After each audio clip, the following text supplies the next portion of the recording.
Full disclosure. The voice you are listening to now is artificially generated, brought to you by satisphonic.com.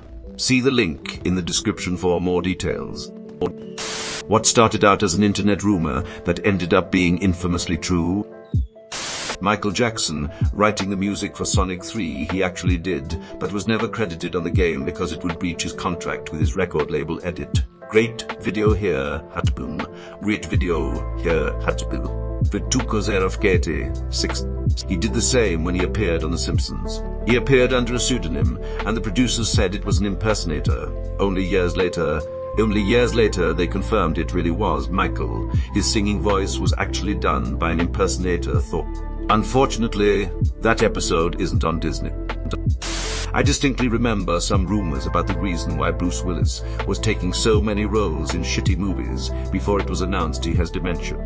He also took a gig as the face of an Eastern European energy drink brand, which makes all the more sense now. Dying it just saddens me. Dementia sucks. I saw the ads for this while in North Macedonia last month. I wondered if they were photoshopped and thought it was in bad taste. I never stopped to think it was legitimate. Red Letter Media did a deep dive on his recent movie activity to try and work out why exactly he was taking part in basically scam movies. They noticed he had an earpiece in one of the scenes and joked that the director was feeding him line. I remember they even disclaimed over the rumors at the time, and Possible made a follow-up vid when it was revealed to the public. It was really clear that something was going on with him. Half of his scenes were him leaning against something, saying really short sentences before the camera cuts to a new angle to make editing easier. Doesn't make it any less painful to watch though. I watched all of the bad ones, and God, they were so much worse than you expect. In 1998, US men's national team captain John Harkes was shockingly cut from the team right before the World Cup. The coach claimed it was because Harkes wouldn't fit into his new preferred formation, but rumors flew on the early internet that it was actually because he had slept with his teammate Eric Winalda's wife. The rumor was so well known in soccer circles that Harkes expressly denied it in his autobiography the next year. Fast forward 12 years to 2010, and Winalda admits it's true. The coach then came out and admitted it was why he dropped Harkes, but that he planned to keep the secret as long as Winalda did. The coach then came out and admitted it was why he dropped Harkes, but that he planned to keep the secret as long as Winalda did. Props to the coach Steve Sampson for being true to his word and keeping the secret. Back when as soccer players and staff earned next to nothing, I'm sure he could have gotten a nice little bag for spilling the beans. Rob Ford, years ago, while mayor of Toronto, was rumored to be a crack user, and he was... I will never forget the live TV press conference where he said something like, "I never told that woman that I wanted to eat her pussy. I have plenty to eat at home." A Canadian heritage moment. Hell, I was in the States when the video of him smoking crack was released. That was on a 247 rotation on Con and most major networks. Edit. There is currently a political movement to rename a local football field after Rob Ford, unbelievably. That happened on the news. I don't know a guy who can get away with saying that at a party. That happened on the news in the morning. That was the first thing that happened one day. We woke up and the mayor's making eating pussy jokes on the news. K. Trevor Wilson. People I knew had worked for social service agencies along Keeley, and they had told me how people knew Rob as he'd hang out at apartments up that way. One of the clients had said he had supplied Rob, then just a city councillor, with crack. No one believed him. Turn out, he was absolutely a crack user and a drug dealer when he was in high school. So was his brother, Doe, who is now Premier of Ontario. The Tim Burton Hansel and Gretel that aired once on Halloween in the 80s. I heard for years that it was fake, but I knew it was real because my dad recorded everything in the 80s, and he recorded that. We let a good friend of ours borrow it and switch it over from VHS to data, and soon after that, it made its way onto the internet. And there it is now. I know it's our copy because the tracking in the beginning is screwed up. Still have the VHS. Ong, this is sick. Thank you, Hadeps. You too. Befwak Mayek 6 Bienzerofig 04. Similarly, my mom has a full copy of Song of the South that she recorded off the TV circa 1984. My dad won a VCOR at a holiday work party, but video stores weren't around quite yet, and tapes were like $60 40 years ago. So she bought blank tapes and recorded things off of TV. My favorite are the Saturday morning cartoon ones, complete with the real Muppet babies and all the commercials. That North Korea hacked Sony Pictures because of the Interview movie. My partner worked on that movie, and the production bought all the crew 1 year of identity theft tracking service. This predates the internet, but there was always a rumor that you could jump over the flagpole in Super Mario Bros. Even as a kid in the 80s, I thought it was bullshit. Turns out it's true low. Really? I spent entirely too much time in my youth trying to jump over that flagpole. You actually can? Absolutely you can. I've done it multiple times over the decades. My childhood nest still works. You then just have to jump back to the left onto the flagpole at a much further down elevation than you had initially aimed for. More mind-blowing. When you run out of continues and end up back at the title screen, hold the A and start buttons, and then you'll start at stage 1 of the world in which you died instead of starting again at 1 at the very beginning of the game. Hold the A and start buttons, and then you'll start at stage 1 of the world in which you died. What? I did it once and was amazed. You just keep running to the right until the time runs out. You're just the same kid from recess 35 years ago, aren't you? Still fucking with me? God, I am not gonna get the details of this right, but here's the broad strokes. Random dude is playing Xbox Live and overhears an NFL player talking to his agent about a trade. Posts it to the NFL subreddit and gets clowned. Trade is confirmed a few days later. Edit. Leo, how is this vaguely remembered story gonna be my most upvoted comment ever? I just read up on this. His wife was playing streaming on Twitch, and the guy posted it on Reddit and said something about said player's wife talking on the phone about a trade. Here's the post. Hateps. W. Reddit. Common flow comments memtone as possible trades coming between Thea Bears and should placed a bet with that info. There were jokes for years about Bill Cosby being some sort of weirdo, an unwholesome man pretending to be wholesome. People made games about him beating people up by luring them in with pudding cups or outright being a sex pest. Turns out he was a serial rapist. Hannibal Buress kept trying to warn people. The viral Hannibal Buress set is what caused the whole story to blow up, resulting in many women coming forward. Given that Buress set some of the things Family Guy has hinted at blatantly said over the years, the warning that Courtney Love gave about Harvey Weinstein, etc., you have to kind of assume that many people in Hollywood have strong suspicions or intel about certain players in the business and just can't typically say it out loud because they don't have proof. I don't mean to make people's imaginations run wild. It's just clear that this is the case sometime. There was a cartoon back in the day, 2004 or 2005-ish, on Comedy Central drawn together. You may have seen the clip of the train going into the too small tunnel. The tunnel cracks and bleeds. Well, they made a joke about Bill Cosby being a sexual predator, and I had no idea what the fuck that was about. Until about 10 years later. In the TV show 30 Rock, in the early 2000s as well, Tracy Morgan's character said something along the lines of, Bill, you know what you did to my grandma in Cincinnati in the 90s. I think some people in the entertainment industry were well aware. Way before us, normal folk knew that Bill Cosby couldn't have been further from America's Dad Edit. Hannibal Buress was a writer at that time. I believe someone connected to him was raped by Cosby, and he basically made it his life's mission to turn that from a rumor to a known fact. Some banned episodes or scenes of cartoons, for example. I remember there was a Dexter's Lab cartoon where he clones evil versions of Dady and himself, and they swear like every other word. Censored, of course, and people debated whether it even existed cause they only aired it like once. Now it's pretty accessible online. There's an uncensored version of SpongeBob's Sailor Mouth. Release it, Nickelodeon. When I was a kid, I thought the dolphin sound was the bad word. My daughter had a Baywatch Barbie that came with a dolphin. The dolphin had a button that made the same noise as SpongeBob swearing. My children walked around the house repeating the whole episode of Dolphin, beeping himself. I wish I still had that dolphin. I had that Barbie and dolphin too. Gosh, memory unlocked. And there was the plastic board which she could hold in one hand. Damn! I loved that dolphin. If you don't, dolphin noise, give us the boat horn uncensored video. Wasn't the Danny Masterson stuff all over the internet several years ago? As a Mars Volta fan, I heard about it a lot. Thousands upon thousands of copies of the Atari AT game being buried in the desert.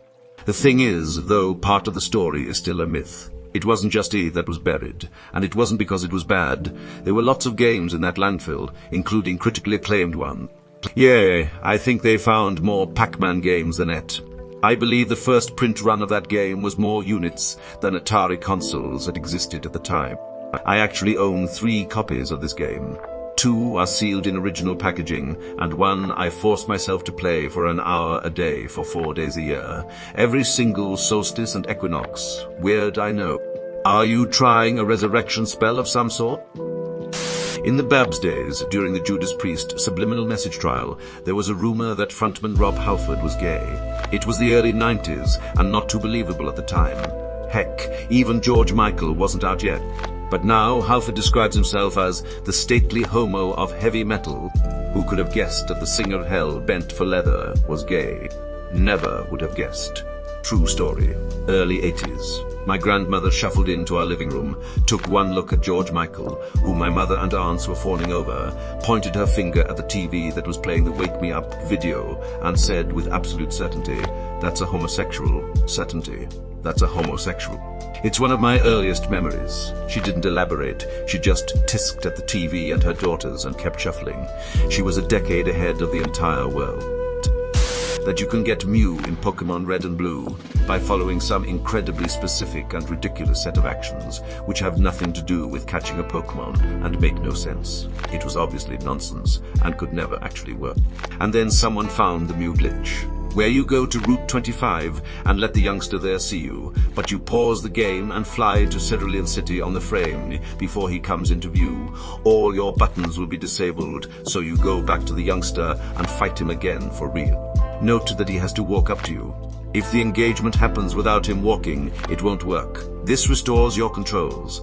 Then you fly to Lavender Town and open the menu once. Then you walk to Route 8 and the menu will open itself. When you close the menu, you'll enter a battle against Mew. I still wonder how these glitch hunters do it. Like, what the fuck? Also, I literally just commented who started the Mew under the truck rumor on another thread and thought I was being sucked into the Reddit Truman Show. Glitch hunters, as a game dev, I would also like to add that not all of these are glitches. Sometimes we use specific cheat codes or steps so we can bypass areas in a game to test them individually and stand alone, and then they sometimes forget to be removed. Imagine testing the final battle of a game, but having to complete the entire game every time just to see a small update. Sometimes we use specific cheat codes or steps so we can bypass areas in a game to test them individually and stand alone, and then they sometimes forget to be removed. I believe this how we got the Konami code. A guy working on the NES port of Gradius programmed it in as a way to give himself all weapon upgrades for testing purposes, and then he forgot to remove it. Or maybe it was that he just never thought it he found. I had Mew, got him from a friend using the old memory card dupe trick, who got him the same way. We were always told the original one came from a mall promotion. John Edwards' love child. A reminder that he was cheating on his wife while she was hospitalized for cancer treatment. I have incurable cancer and do a fair bit of advocacy work. Partners, statistically men, leaving their spouses during a serious medical event is so common that some larger cancer centers now provide newly diagnosed patients and their spouses with counseling almost immediately. A friend that has my leukemia actually gives away shirts and stickers in our support group that say, "Beat cancer but lost my husband." A lot of heated comments talking here about my statement are not happy with me mentioning the gender disparity. Before my cancer rebounded, I was working on an MVAMF, so public health stats are near and dear to my heart. Please note that divorce across the board goes up during a significant health issue. Career giving and picking up the duties your partner usually does are not easy. I have always encouraged caregivers to make sure they are taking care of themselves just as much because of how dependent we can become on them. However, we know that yes, statistically it is men leaving their wives at the top of the board. And it's not a small percentage difference. The overall percentage rate stays about the same, 11.6% but the disparity is worrying. For women as the patient, it's 20.8%, compared to men at 2.9%. Female gender is in fact the strongest predictor of separation divorce. None of this, however, is to say that it's not an understandable reason, or that men typically have different duties from women in relationship. But given that relationship duties have changed pretty significantly in the past few decades, and yet this state tends to remain, it's a worrying issue that deserves to be talked about. Sadly, that's very common. A friend's colleague, a therapist, told her he had a client whose wife was dying of cancer. The wife was very worried about him finding happiness after she died. She didn't want him to be forever alone. The man talked to the therapist because he wanted to know if he should tell the wife he was in love and had started a relationship with another woman.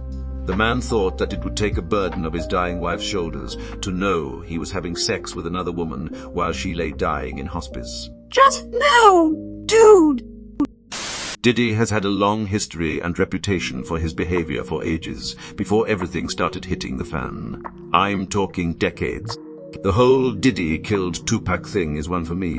Key D said in his original confession that Diddy hired him and his nephew to do it, and I don't know why that aspect of the situation isn't talked about more now that Keefe has been charged with the murder. It's been an open secret for years within black celebrity society. For years, everyone said dealing with Puff Daddy is like dealing with the devil. Carrie Fisher's heart attack. Some asshole who was on the same flight was liver tweeting the whole medical emergency and justified it by insisting she was just making sure the family was informed. That is so messed up. For the Brits, Jimmy Savile. They knew about it long before the internet. It was the worst kept secret in the industry. Back in the 70s, Johnny Rotten did an interview, I can't remember with who, calling out the industry for harboring sex criminals and pedophile. They never released the interview, and Johnny was banned by the BPA. He was talking specifically about Jimmy Savile, but wouldn't name his name because he knew better. Edited. Correction, he named Savile directly, thanks to Ushers for posting the link below. My parents are old enough to remember Jimmy Savile when he first became famous and started appearing on TV in the 1960s. Even back then they found him really creepy and that he looked very old for his age. The police were also furtively sniffing around as early as 1971, but the investigation was scotched before it really got anywhere. There is even a rumor that his tendencies were a factor in the premature end of his wrestling career. If he had just been a nobody, James Savile from Leeds, he would have been picked up by the police decades ago and given the Gene Hunt treatment. Exotic Adrian Street Legit kicked the dog shit out of him in their match. Some say it was because Street didn't like how Savile was making a mockery of the sport, but most people agree it's because Street knew about Savile's proclivity. Josh Duggar's crimes. There was actually an infamous comment on some random Duggar-focused blog post from 15 years ago by a woman named Alice, who went into detail on Josh's crimes, including the fact that the family filmed an Oprah segment that never aired after her production team found out about the police report. I remember reading about it on Freejinger, a Duggar snark site, at least a decade ago, but nothing official ever came out about it, so most people assumed it wasn't true, or at least was very exaggerated. Edit. Typo.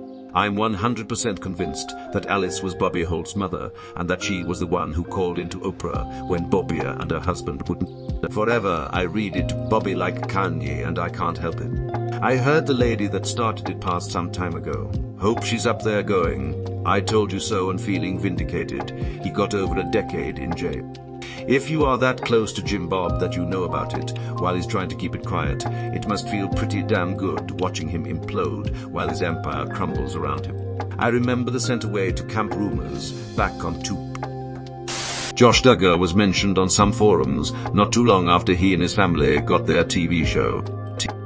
In 2005, Courtney Love knew about Harvey Weinstein long before the news broke. Nobody listened to her because she was always on drugs. She was asked on a red carpet interview about advice for young Hollywood or something, and she said something like, should I say it? If Harvey Weinstein invites you to a private party at the Four Seasons Hotel, don't go. Etta, clip at about the 30 mark. She had a decent acting career before that too, her most notable role being in The People vs. Larry Flint. It never really took off though, and I strongly believe it was because of this comment. Courtney may not be the most likable person, but damn did she go through a lot. I'm really interested to know how many of these difficult to work with actresses were just ones that rejected Rip A. McRipperson. She was unexpectedly amazing in that movie. I had hoped to see more of her acting cause. She was clearly good at it. Shame no one listened to her about Weinstein. She had the courage to say what others didn't. Should I say it? If Harvey Weinstein invites you to a private party at the Four Seasons Hotel, don't go. After November 2020, that bracketed part seems even more important to add. You wouldn't want to spend an intimate evening with Rudy? It was always an open secret in Hollywood. I remember reading about an actress coming forward to Ben Affleck, who was a friend of hers who had worked closely with Weinstein on several films, about harassment she experienced from him, to which Ben said, "I told him to stop doing that." I remember seeing rumors about Kevin Spacey on Tumblr before everything came out. I think it was around 2013-15. The Post was talking about how he was secretly gay, and that back in his hometown he was known for always spending time with young men. I told my friends about it cause we were big House of Cards fans, and none of them believed me. Then it all came out a few years later that the writer of Lost were making it up as they went. Turned out to be absolutely true. Unfortunately, what Josh Duggar did to his sisters. There was a comment on a post about the Duggars on a fairly popular Duggar blog in the comments section that gave pretty exact details. Almost a decade or so before In Touch got the actual police reports and broke the actual police reports and broke the story widely and publicly. The possibility of what happened had been discussed in conjunction with a lot of use of the word allegedly in internet forums related to the Duggars and Christian fundamentalism for years before it was confirmed because of that post. I often really wonder who made that comment because it wasn't a guess. It had way too many correct details to be a guess, and it was really only that post they ever commented on. Before the internet, there were persistent rumors that Steve McQueen, the white one, had terminal cancer, and later that Rock Hudson and Freddie Mercury had AIDS. Rumors that all of them denied. All of those rumors turned out to be true. That Jerry Falwell Jr. enjoyed his wife hooking up with a pool boy. Dan Schneider. Though we don't know exactly what all has happened, I think there was always whispers on the internet because of the obsession with feet on his show. Britney Spears' abusive conservatorship. The Leave Britney Alone dude was so right and was mercilessly mocked. I hope that he is okay. Also Britney. A private island where people fuck kids. In the civil suits against the big banks, Epstein victims claimed that the Nye residence was the primary base of operations for the sex work, rape. It was rare that the victims would work out of state. By the way, the banks immediately settled these lawsuits for hundreds of millions. Nye kids don't know about the island kids. The real insanity is thinking it stopped. Well, shit. Fair. Yeah, the real meme should be, where's the client list? The top posts right now are both about video games. I read a bunch of the sub-comments and got whiplash reading yours because I forgot the original post question. In 2010, Joaquin Phoenix infamously announced that he was quitting his acting career for good and becoming a rapper. No one believed it, and so many people on the internet said it was just a performance for a mockumentary movie. And he then later released a mockumentary movie about it and admitted it was all a gag, to the surprise of no one. Massive online surveillance by the government started off with Five Eyes, then total information awareness, and only went on from there. A guy flying in a lawn chair suspended by weather balloons.